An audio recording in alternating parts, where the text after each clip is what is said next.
Velkommen tilbage til Tipsbladets Transfer TV. Vi har fået en stor handel i Superligaen. Morten Duncan Rasmussen skifter fra FC Midtjylland til AGF.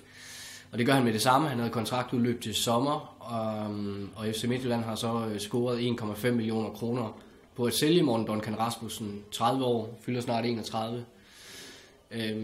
Lad mig lige høre først, Torsten Kjems Hansen. Morten Duncan vender tilbage til den klub, hvor han fik sin professionelle debut som 17-årig.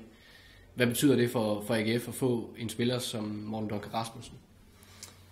Jamen altså, først og fremmest kan man sige, at skiftet har lavet en kæmpe fodboldhype, som man ser i AGF, når der sker gode ting. Duncan var et stort navn, da han i sin tid blev solgt til Brøndby. Dengang måtte han lægge øre til rigtig meget, fordi at det var det forkerte skifte at lave. Siden har han jo så repræsenteret både OB og senest nu FC Midtjylland i Superligaen, og igen er blevet hånet for, at han ikke rigtig har været hvid nok i hjertet, som det hedder, men som den slags nu er rundt omkring i danske klubber, så bliver alt det tilgivet, når han så nu er tilbage i den hvide trøje i Aarhus. Og hvad får de i Morten Duncan Rasmussen i AGF? Jamen altså, der er jo ikke nogen tvivl om, at de har hentet en fuldstændig klokkeklar første angriber til den forreste kæde. I forvejen var der nærmest kun Marta Vartsatse tilbage som fuldstændig ren angriber, og Morten Duncan kommer ind og er garant for at lave mål. Han har igennem hele sin Superliga-karriere været yderst effektiv og har et rigtig, rigtig flot scoringssnit på noget, der ligner et mål i hver tredje kamp. Det er ikke alle og enhver, der kan præstere det. Og det er sådan set lige meget, hvilken klub han har spillet. Gjorde det også i sin tid i AGF, da han var der som teenager. Blev smidt på banen, så allerede som, jeg mener, var 17, da han debuterede. Ikke? Ja. Men tog afsted også med et målsnit, der rent faktisk hed et mål per tredje kamp. Så ingen tvivl om, at de henter en spiller, der kan løfte angrebet. Og altså, jo, når han er bedst, så har han jo også landsholdsklasse. Altså, han ligger jo sådan i periferien og har været udtaget i hvert fald af Morten Olsen, når Niklas Bentner ikke har præsteret eller har været skadet, eller hvad der nu har været i vejen med ham. Så altså ingen tvivl om, at det er en rigtig god handel for AGF. Og så kan man så sige, pengene, ja, angiveligt bød AGF 800.000 og endte med at betale 1,5 million kroner for Morten Duncan, men det kan man sige, det er måske mange penge for en spiller, der kun har et halvt år tilbage, men omvendt så kan det hurtigt tjene sig ind igen, fordi hvis han holder sig fri af skader, så skal han nok lave de mål, han er blevet købt til. Og du har ret, han var 17 år, da han fik debut. Det var den 12. maj 2002, hvor han blev skiftet ind ved anden halvleg start af, jeg mener måske det var Lyngby, han mødte i den kamp. Men hvor meget tror du, det betyder, at Glenn Riddersholm sidder i trænersædet? De to kender jo hinanden så dels godt fra Midtjylland-tiden, og Riddersholm, synes jeg, man fik en fornemmelse af, at var glad for Duncan dengang i Midtjylland. Hvor meget betyder det? Jamen, jeg tror ikke, at der er den store tvivl om, at netop fordi, at Riddersholm sidder i trænersædet i AGF nu, har det været nemmere for AGF at få lukket Morten Duncan til. De har været ude med snøren en gang tidligere, og Glenn Riddersholm har uden tvivl også presset på for at få den sportslige ledelse til ligesom at sige, vi skal have ham, og vi skal have ham nu. Morten Duncan ved præcis, hvordan Riddersholm vil spille og kan spille, og hvad han vil med hele sit system, og omvendt ved Riddersholm præcis, hvordan man sætter Duncan op, og hvordan AGF'erne ligesom skal agere.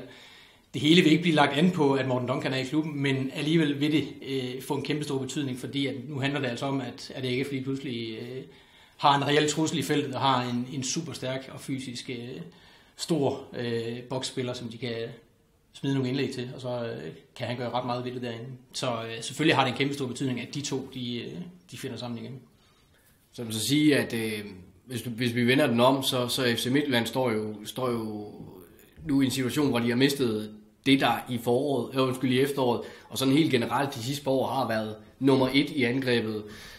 Og det synes jeg jo et eller andet sted, man godt kan sætte nogle spørgsmålstegn ved. Altså, de går vel efter at genvinde det her mesterskab, tænker jeg. Der er 2 vigtige Europa League-kampe. Så er det godt være, at Morten Duncan vil væk, men altså, der er jo også muligheden for at spille hardball, og så sige, at du spiller herind til sommer, og så hjælper du også med at genvinde mesterskabet. Altså, nu står de med Pusic, som ikke har været god på det seneste. Onuachu, som stadig er ung. Katlic skal spille deroppe, og så er der så Oranje, som jeg egentlig mener er mere kantspiller end angriber. Altså, så Midtjylland står vel et eller andet sted også skidt, tænker jeg. Jamen altså, det tror jeg, du har fuldstændig ret i. De sælger den angriber, som man, hvis man kigger ud over feltet af angriber, så er det deres første angriber. Når han har været klar, så er det Duncan, der har spillet. Og det er sådan set uagtet, at Pusic kom som brandvarm og blev Superliga topscorer. Når de to har været 100% klar begge to, så er det sådan set Duncan, der har vundet de fleste dueller i forhold til at starte inden. Så der er ikke nogen tvivl om, at Midtjylland de har givet slip på deres bedste angriber. Nu kommer Kartlet, så må vi se, hvordan de ligesom ordner angrebssituationen. Men hvis nu jeg skal spørge dig, Kenneth, og så kører den over på Midtjylland, hvor stort et hul bliver det, at Duncan han er taget væk? Jeg synes, det er et ret stort hul, også fordi at jeg tror ikke på, at Midtjylland kommer til at gå ud og erstatte ham nu, måske til sommer. Men det efterlader i min bog Marcin Pusic og Paulo Onuachu. Som udgangspunkt er det sådan set okay at have 2 angribere, men Pusic kan jeg godt have min tvivl om, han kommer til at lave så mange flere mål i Midtjylland-trøjen. Og Onuachu er stadig ung, givet han har nogle fuldstændig vanvittige gode fysiske egenskaber, stor, god til at holde bolden, god med bolden i spillet faktisk, og stærkt hovedspil. Han er stadig bare for ustabil i sine præstationer. Kartlic ser jeg mere som kantspiller, ligesom jeg gør med Ureña. Så jeg synes, der er et stort drop-off i forhold til, hvad de mister i Duncan. Men det kan jo blive mesterværk, hvis det er sådan, at en af de 2, Onuachu eller Pusic, går ind og laver 10 mål i foråret og sparker dem til mesterskabet. Jeg tror bare, de kommer til at blive presset på den position. Og så bliver der sikkert leget med formationen i forhold til, om de skal til at spille med 2 angriber, eller hvordan det kommer til at se ud. Jeg tror, hvis Midtjylland skal gøre noget i det her vindue, så er det stadig forsvaret, de henter en erstatning til. Svirchenko har forladt dem, det samme har Diko, Jim Larsen har døjet med skader. Så der kommer til at komme en eller anden fjerdemand ind, 3. fjerdemand i det der leje. Det bliver ikke en til startopstilling, men det tror jeg, det bliver det sidste, vi ser fra Midtjylland.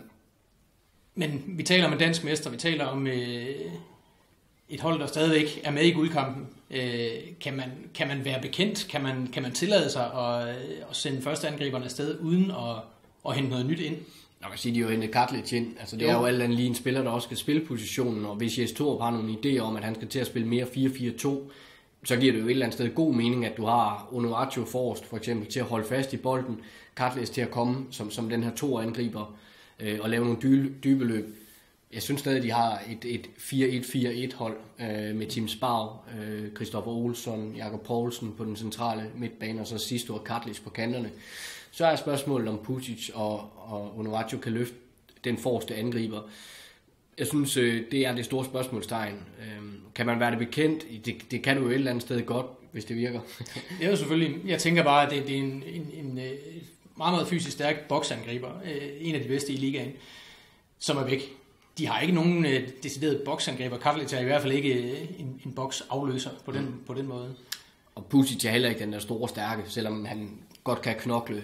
Onuachu er der selvfølgelig, men spørgsmålet er vel, om han er klar. Onuachu laver ikke lige så mange mål som Morten Duncan. Han er bedre i opbygningsspillet. Og så tror jeg jo, at det der omkring Duncan, det er, at han faktisk også er rigtig vigtig på dødbolde. Ikke kun offensiv, men også defensiv dødbolde. Der tror jeg også, det bliver spændende at se, hvordan Midtjylland løser det. Godt. Vi runder af for den her omgang Transfer TV. Der er stadigvæk tid tilbage i transfervinduet, og det bliver spændende at se, hvordan tingene udvikler sig rundt omkring. Følg med på tipsbladet.dk, hvor vi følger transfervinduet helt til dørs.